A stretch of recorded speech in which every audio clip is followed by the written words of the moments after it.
various misconceptions? Yeah, actually very dramatically sometimes. You have, for instance, I'll give you an instance of hadith, just to make this point. You have an instance in a hadith where the Prophet tells one of his companions, may peace be upon him, he tells one of his companions to cut someone's tongue off. Literally, to cut someone's tongue off.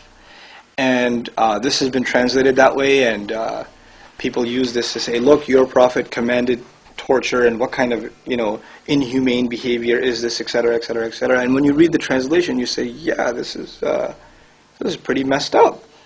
But when you study the language, and you study the historical account, you find when he commanded the cutting of the tongue, the way it was executed was, the man who was supposed to get his tongue cut off was paid. In other words, he was running his mouth, saying inappropriate things, and the way to deal with him was, just give him some money so he's quiet. And the Arab expression, the idiom of that back in the day was getting his tongue cut off. In other words, he's no longer talking trash, right? Now, when you understand the literal translation, as opposed to the idiomatic, the expressive translation, you come to some very dramatically different conclusions. This certainly happens in the Quran also. People are translating with no respect to the idioms and the expressions that were used at that time.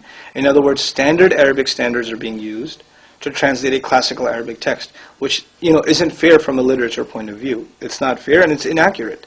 And this kind of inaccuracy, first of all, it's something deplorable in any circumstance, but especially when you're talking about a document that is held in such high regard by an entire civilization, and is at the center of a lot of the problems of the world today are attributed to this Quran, and people's understanding or misunderstanding of it, and how it's being presented. So this becomes a very heavy matter. Like the translation of the Quran and what it's saying is not a light issue. It's a pretty serious matter, and I hope that as time goes on, our appreciation of translation is more and more sensitive. Because what I'm seeing thus far, which is why I can't really recommend translations too much, what I'm seeing thus far is it shows a lack of appreciation of idiomatic expressions. There's very few translations out there that do that. So if a non-Arabic speaker wants to learn about Islam, what advice would you give them to how they can learn Quran? I think for non-Arabs, again, I started by saying I don't recommend translations, but I do recommend good scholarly writing about the Quran that has done some justice to the literary nuances. One of my favorite books, for example, it's called Select Passages from the Quran. It's written by a scholar named Mustansir Mir. His last name is Mir. And it's actually written for non-Muslim audiences. Very simple, elaborate, precise explanation of select passages from the Quran. A good starter book. Similarly, there's a nice book out called A Thematic Study of the Quran.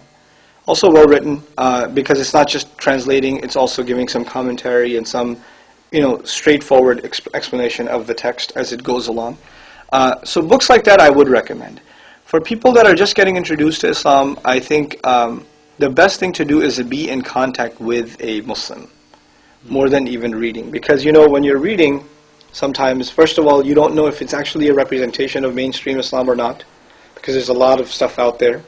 So I can recommend you some things, but you may be reading some other things that may lead you to think that that's what Islam is, but it may not be. And we're living in the age of information overload, and so you may be exposed to a ton of things, which may or may not be an accurate representation of the religion.